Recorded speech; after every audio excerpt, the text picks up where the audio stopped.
पंचऋषि classes में आपका स्वागत है। जैसा कि हमने आपसे वादा किया था कि हम सारे सब्जेक्ट धीरे धीरे कर आपके सामने लाएंगे, उसी क्रम में आज हम आपके सामने विज्ञान लेकर आए हैं। ये जो विज्ञान की आज की क्लास होगी, ये क्लास 7 UPSC-RD उत्तर प्रदेश शासन द्वारा संचालित कक्षा में जो पढ़ाई जाती है उसकी ये किताब है। उसी से हम आज आपकी विज्ञान की क्लास स्टार्ट कर रहे हैं, क्लास 7 से। किससे कर रहे हैं? क्लास 7, विज्ञान क्लास कौन सी है? 7। इसकी विज्ञान हम आज से चालू कर रहे हैं, ठीक है। तो आप लोग हमारे चैनल को सब्सक्राइब, शेयर और लाइक अवश्य करें, ताकि जो भी कंपटीशन देने जा रहे हैं छात्र, आने वाले competition, TET, super TET, UP B.Ed, ठीक है, इन सब में ये बहुत ही लाभकारी सिद्ध होंगे।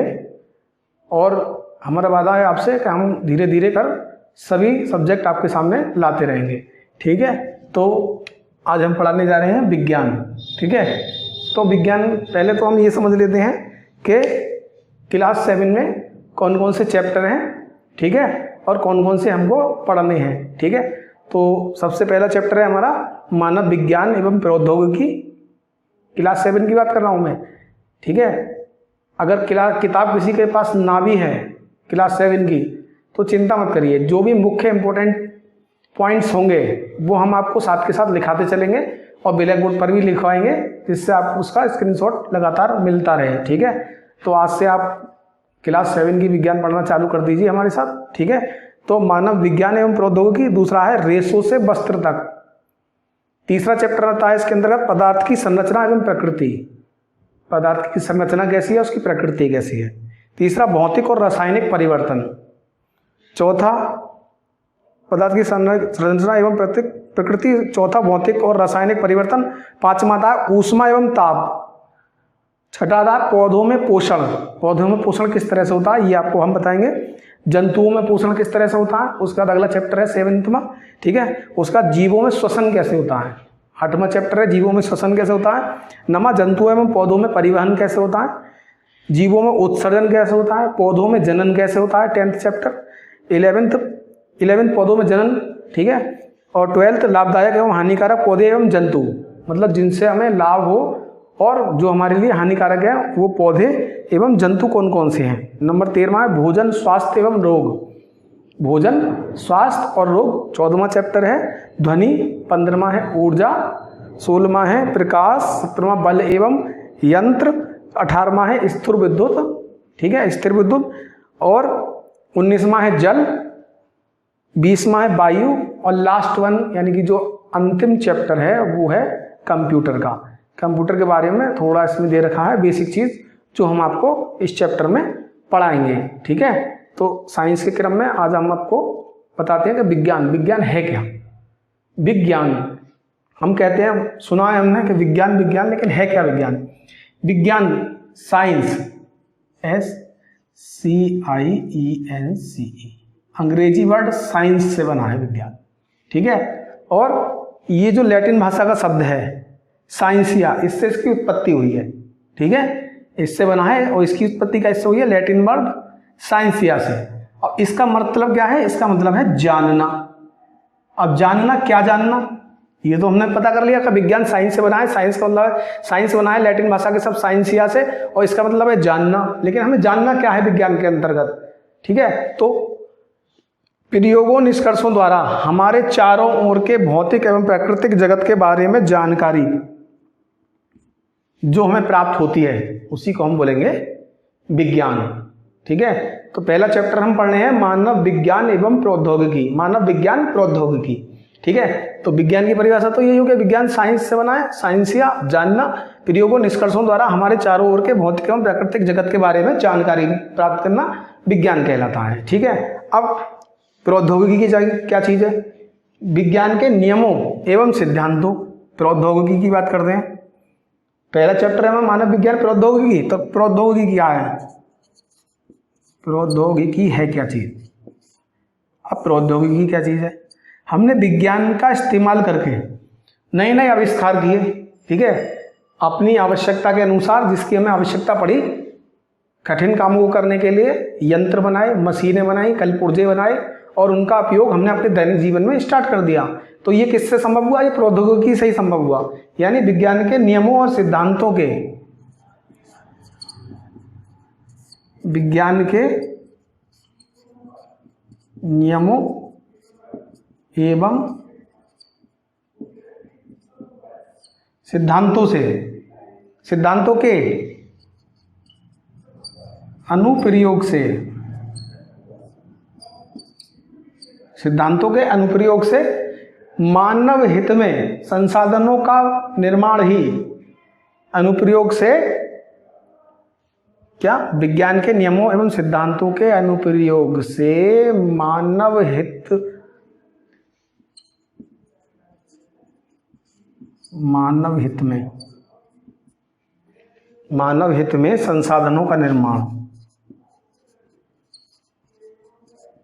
संसाधनों का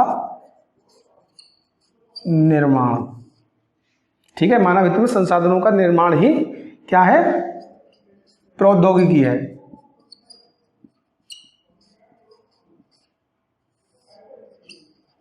तो ये समझ आ गया विज्ञान क्या चीज है और प्रौद्योगिकी क्या चीज है। विज्ञान साइंस से बनकर बना है, अंग्रेजी शब्द, लैटिन भाषा का शब्द साइंसिया, इसका मतलब है जानना, लैटिन शब्द कौन सा? साइंसिया, इसका मतलब होता है जानना। प्रयोगों निष्कर्षों द्वारा हमारी चारों ओर के भौतिक एवं प्राकृतिक जगत के बारे में जानकारी प्राप्त करना ही विज्ञान है।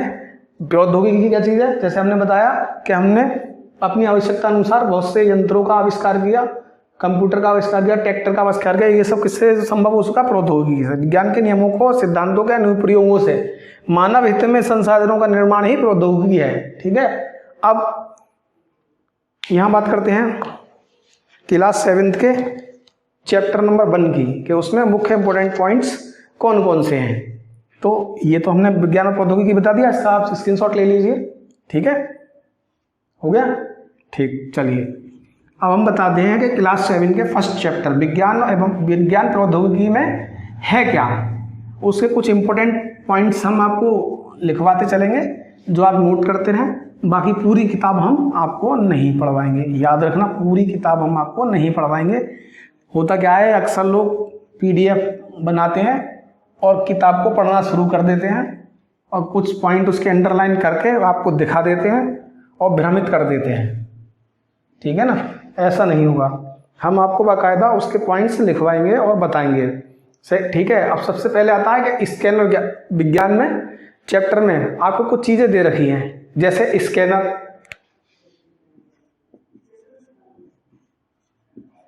स्कैनर का यूज क्या है, ठीक है।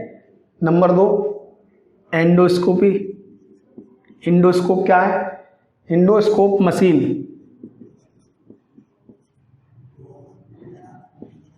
इंडोस्कोप मशीन दे रखी है, ये क्या कार्य करती है, ठीक है। ये 2 मशीनें दे रखी हैं। तो स्कैनर द्वारा क्या करते हैं? मस्तिष्क की जांच, जो किताब में दे रखा है वो बता रहे हैं हम,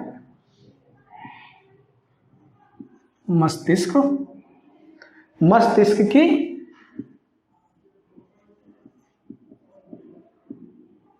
जांच के काम में आता है, ठीक है, स्कैनर मशीन। और एंडोस्कोप मशीन क्या आता है? शरीर के अंदर के भागों की जांच, शरीर के अंदर के भागों की जांच।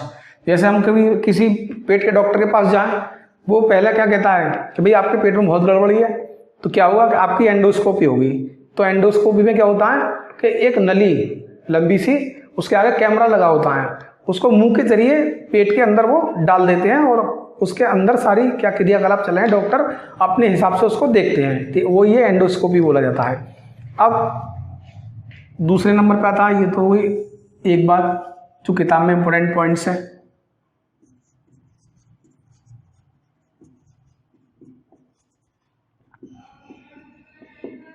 क्लास 7 चैप्टर 1,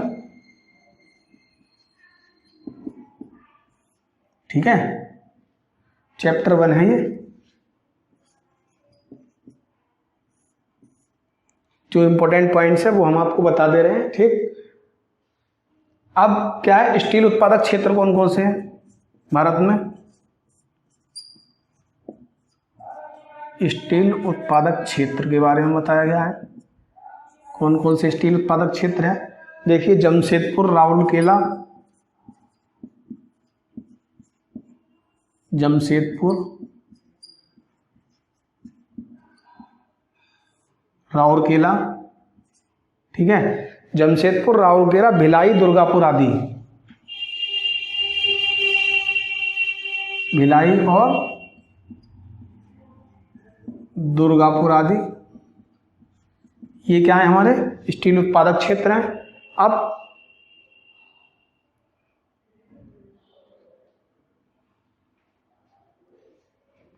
अगला है पिपरी नामक स्थान पर, कहां पर? पिपरी नामक स्थान पर क्या है?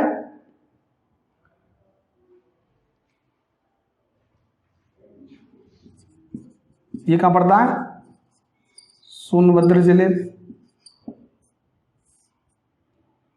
यहां पर क्या चीज है? पिपरी नामक स्थान जो सोनभद्र जिले में स्थित है।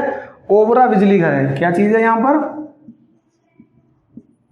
ओबरा बिजली घर, जहां बिजली का निर्माण होता है। और ये भारत की सबसे बड़ी परियोजना है। क्या है ये? यूपी की सबसे बड़ी परियोजना, भारत की नहीं, यूपी की।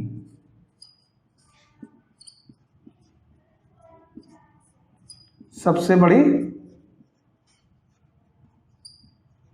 परियोजना, यूपी की सबसे बड़ी परियोजना सोनभद्र जिले में पिपरी नामक स्थान पर ओबरा बिजली घर। ठीक है ना। दूसरा, जल विद्युत शक्ति से विद्युत बनाने के लिए हाइड्रोलिक पावर स्टेशन कहां पर स्थित है? जल शक्ति से,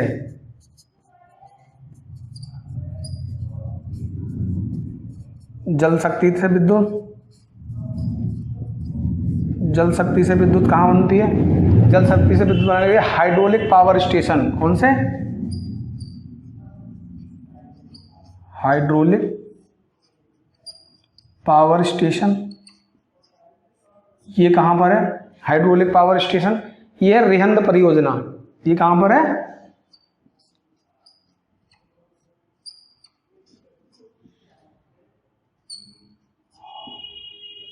यह रिहंद परियोजना। ठीक है ना। रिहंद परियोजना है सोन नदी पर, सोन नदी की सहायक नदी रिहंद पर बना हुआ है। ठीक है ना। इसी को भी हम गोविंद वल्लभ सागर बांध, इसको हम गोविंद, इसी को जो हाइड्रो वाले रिहंद परियोजना का है, इसी को हम गोविंद वल्लभ पंत सागर योजना, गोविंद वल्लभ पंत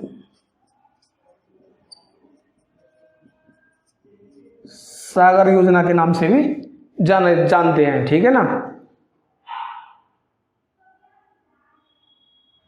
अब कोयले से, इसका स्क्रीनशॉट लेते चलिए आप लोग। ठीक है ना, ये ले लिया होगा। अब अगली बात आती है कि कोयले से जो बिजली बनाते हैं वो कहाँ पर स्थित है। ठीक है, ये तो बात हुई जल शक्ति की। अब कोयले से विद्युत कहाँ बनती है? कोयले से विद्युत बनाने वाले स्थान कौन कौन से हैं? ठीक है, कोयले से विद्युत, ठीक है, कौन कौन से स्थान है कोयले से विद्युत बनाने के? ओबरा, अनपरा, पनकी, ओबरा, अनपरा, पनकी कोयले से विद्युत बनाने वाले स्थान है। ठीक है ना। आदि, ऊंचाहार आदि, ये ऊंचाहार आदि यहाँ कोयले से विद्युत प्राप्त होती है। और आता है अब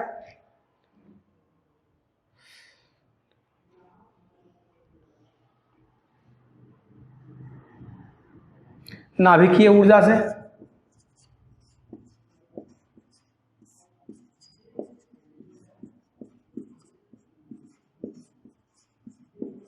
विद्युत कहाँ बनती है?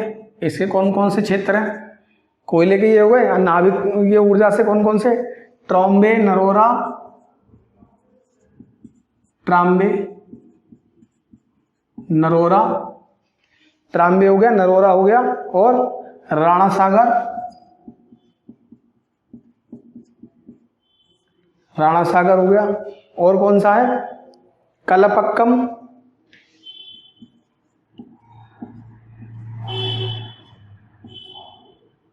ये हमारे नाभिकीय ऊर्जा से विद्युत बनाने वाले स्टेशन हो गए। ठीक है, आधुनिक तकनीक द्वारा उत्पादन में वृद्धि अब आता है, इसका स्क्रीनशॉट ले लीजिए, कौन कौन से कहाँ कहाँ पर स्थित है। ठीक है ना, ये डिटेल्स है, जब आपको ज्योग्राफी की किताब क्लास पढ़ाए रहे हैं हमारे उत्कर्ष सर, डिटेल्स है वो बताएंगे आपको। ठीक है, यहाँ बस ये लिख लीजिए क्लास 7 के हिसाब से कौन सी चीज कहाँ स्थित है। ठीक है ना, आप केवल इतना पढ़ते चलिए, उसके बाद हम क्लास 7 के हिसाब से आपको इम्पोर्टेंट पॉइंट्स लिखा रहे हैं, जिससे अगर पेपर में ये आ जाए तो आपको कोई दिक्कत ना हो। ठीक है ना, अब कुछ आधुनिक तकनीकों द्वारा उत्पादन में वृद्धि करी गई। अब ये उत्पादन में वृद्धि किस किस तकनीक से कैसे कैसे हुई ये हम आपको बताएंगे। ठीक है ना, जैसे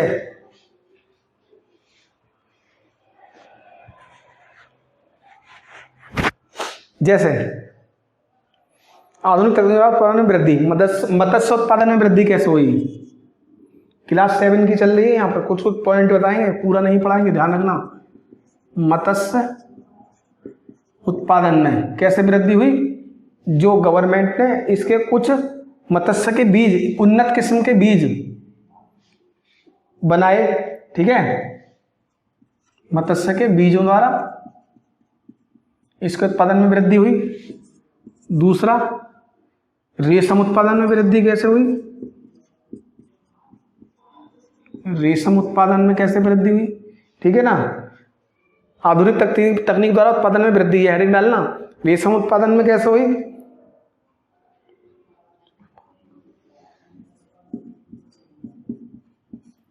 वैज्ञानिक विधि द्वारा रेशम कीट पालन से, और रेशम कीट पालन आपको पता ही है शहतूत के पत्तों पर किया जाता है। ठीक है, और सुअर उत्पादन कहां से कैसे बढ़ा, सुअर उत्पादन में वृद्धि कैसे हुई, नंबर 3। ठीक है, सामयिक टीकाकरण का मुख्य उद्देश्य उसमें बीमारियों का ना फैलना सुअरों में। ठीक है ना, पोल्ट्री फार्म जिसको कहते हैं। टीकाकरण से क्या हुआ, उसमें बीमारियों का ना फैलना, और दूसरी चीज क्या आती है इसमें, संतुलित आहार।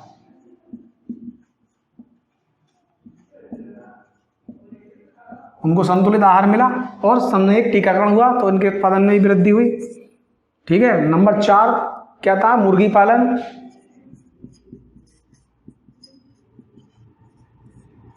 ठीक है, मुर्गी पालन क्या होता है, संतुलित आहार एवं सामयिक टीकाकरण, इसका भी यही सेम है,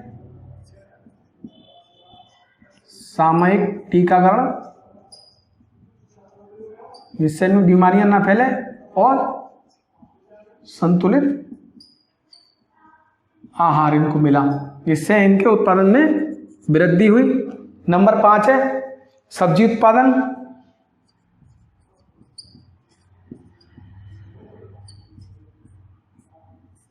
और ये हमको पता होना चाहिए, विश्व में खाद्यान्न उत्पादन में भारत का नंबर 1 स्थान है। ठीक है ना, सब्जी उत्पादन उन्नत बीजों द्वारा, उन्नत बीजों द्वारा। ठीक है, ये कहां से हुई, सब्जी उत्पादन में वृद्धि बीजों के उत्पादन द्वारा, आधुनिक तकनीक द्वारा उत्पादन में वृद्धि। ये है, ये क्या हुआ, आधुनिक तकनीक द्वारा उत्पादन में इनके क्या हुआ, वृद्धि हुई। तो इसका एक स्क्रीनशॉट ले लीजिए। ठीक है ना,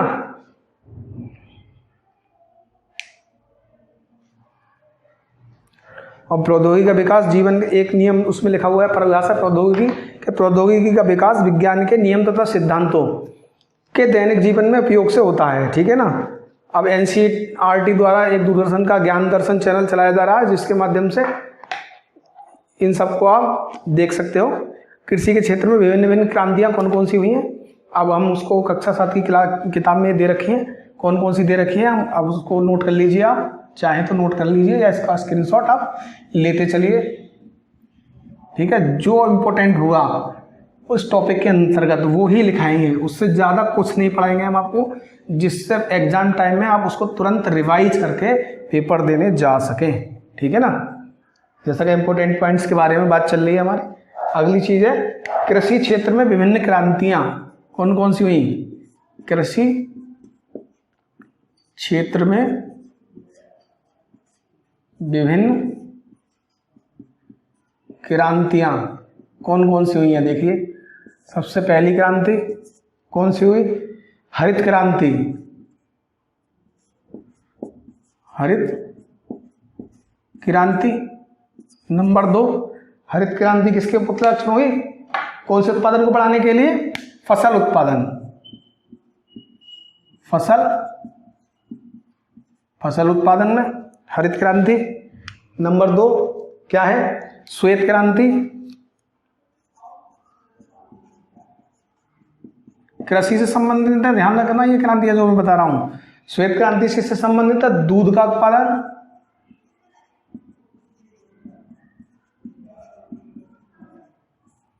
उत्पादन, ये इसके जो जनक थे उसका क्या नाम है, डॉक्टर वर्गीज कुरियन। डॉक्टर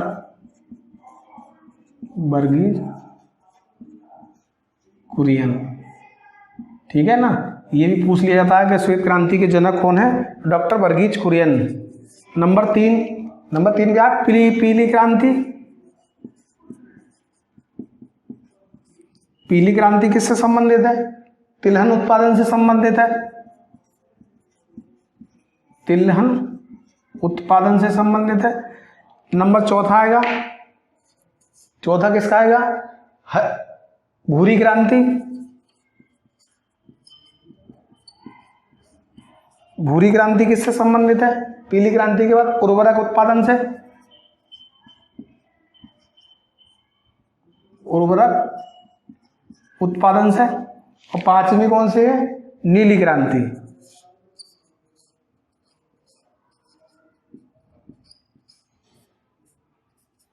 क्रांतियां तो और भी हुई हैं, लेकिन जो हम क्रांति हैं ये कृषि से संबंधित, तो वही हम आपको क्लास 7 की जो बुक में दे रखी है वो हम आपको यहां बता देते हैं। क्या है, मत्स्य उत्पादन।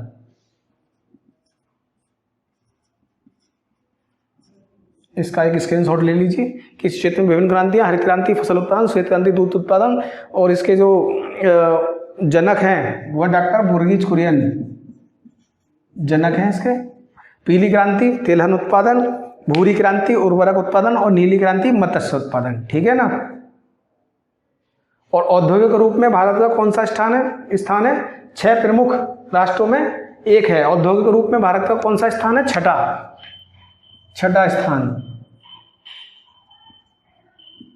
स्थान है औद्योगिक रूप में भारत का। ठीक है, और कौन सा इंपॉर्टेंट पॉइंट्स है, देखिए इसका स्क्रीनशॉट ले लीजिए। कुछ छोटे छोटे पॉइंट्स और हैं जो हमें आपको बताने हैं। ठीक है ना, इसका स्क्रीनशॉट ले लीजिए। चलिए नेक्स्ट बताते हैं हम आपको। ठीक है, इसी चैप्टर में जो चीज़ें कुछ इंपॉर्टेंट पॉइंट्स निकल कर आएंगे वो हम आपको बताएंगे, क्योंकि पेपर में डिस्क्राइब नहीं पूछेगा, ऑप्शनल पेपर आता है टेट वगैरह का, ये आपको पता ही है, टेट का, यूपी टेट का, सुपर टेट का, कोई भी एंट्रेंस टेस्ट हो, सब कैसे आते हैं, ऑप्शनल आते हैं। तो ऑप्शनल में केवल हमको याद रखना है कौन सी चीज़ कौन सी है, डिटेल में पढ़ेंगे और याद रखेंगे, शॉर्ट में डिटेल में दोनों तरह से पढ़ेंगे। ठीक है ना।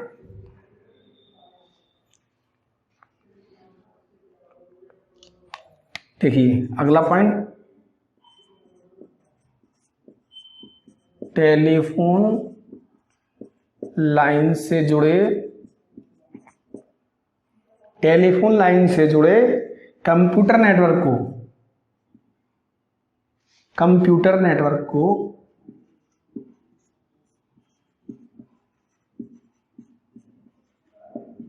क्या कहते हैं, इंटरनेट कहते हैं। टेलीफोन लाइन से जुड़े कंप्यूटर नेटवर्क क्या बोलेंगे, इंटरनेट बोलेंगे। ठीक है ना। अपनी भौगोलिक स्थिति जानने के लिए किसका प्रयोग करते हैं?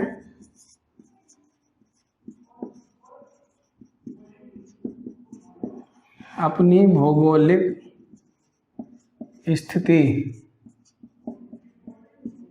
जानने के लिए किसका प्रयोग होता है? जीपीआरएस का।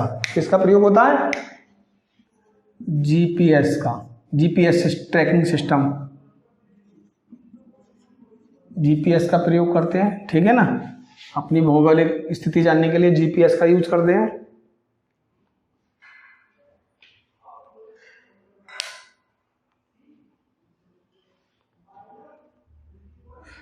ठीक।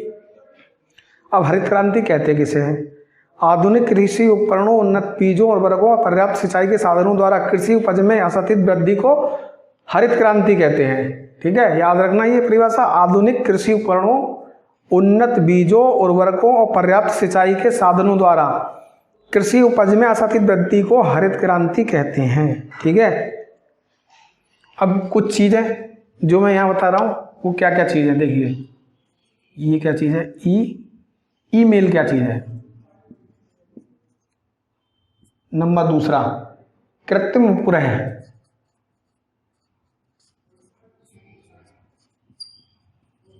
कृत्रिम उपग्रह। नंबर 3, मनोरंजन के साधन बढ़ने से क्या होता है? पृथ्वी, अग्नि, त्रिशूल। पृथ्वी, अग्नि, त्रिशूल क्या चीज़ है? ठीक है। और एलपीजी,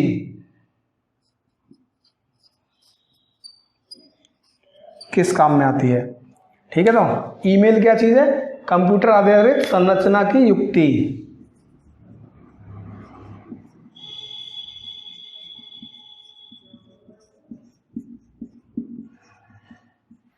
कंप्यूटर आधारित संचार की युक्ति ईमेल है।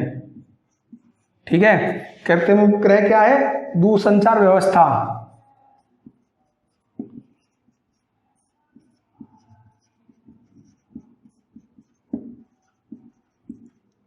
इसका कारण क्या है? दूरसंचार व्यवस्था संभालना। पृथ्वी, अग्नि और मिसाइल, ये अग्नि, त्रिशूल, ये सब क्या है? मिसाइल हैं। क्या चीज़ है? ये सब मिसाइल हैं। ठीक है। और एलपीजी क्या चीज़ है? किस काम में आती है? खाना पकाने वाली गैस। हालांकि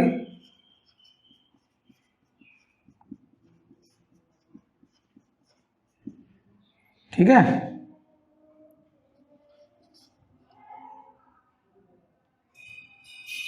लिक्विड पेट्रोलियम गैस, इसके फुल फॉर्म लिख लेना। LPG, liquid petroleum gas. ठीक है। तो अब ये मनोरंजन साधन बढ़ने से क्या होता है? मनोरंजन के साधन बढ़ने से कुछ समस्याएं भी उत्पन्न हो जाती हैं। 7वीं क्लास की जो बुक है उसमें एक चीज़ और दे रखी है कि विज्ञान और प्रौद्योगिकी के विकास से मनुष्यों को केवल लाभ ही नहीं मिलता वरन इसके अनेक प्रकार की हानियां भी हुई हैं। अब हानियां कौन कौन सी हुई हैं? जैसे बड़े बड़े उद्योगों के बढ़ने से जंगलों की कटाई हो रही है, मकानों का निर्माण हुआ है, फैक्ट्रियां लगी हैं, उससे क्या है? जंगलों का विनाश हुआ है। जंगलों के विनाश होने से कुछ जानवर, पक्षी विलुप्त हो गए हैं। ठीक है। और ध्वनि प्रदूषण, वायु प्रदूषण, बाढ़ की समस्या, ये सब भी प्रौद्योगिकी, विज्ञान और प्रौद्योगिकी के साथ साथ ये भी चीज़ें बढ़ी हैं। उससे क्या हुआ? उससे ये होता है कि आदमी में नए नए रोग उत्पन्न हो रहे हैं। ठीक है। तो विज्ञान प्रौद्योगिकी बढ़ने के साथ साथ कुछ हानियां और नुकसान दोनों होते हैं। ऐसा नहीं है कि अगर फायदा है तो नुकसान नहीं होगा, नुकसान भी है और कुछ फायदे भी हैं तो कुछ नुकसान भी हैं। ठीक है। तो ये चैप्टर बस यहीं ख़त्म होता है आपका। अगले चैप्टर को लेकर अगले वीडियो में हम आपके सामने उपस्थित होंगे। ठीक है। तब तक के लिए धन्यवाद।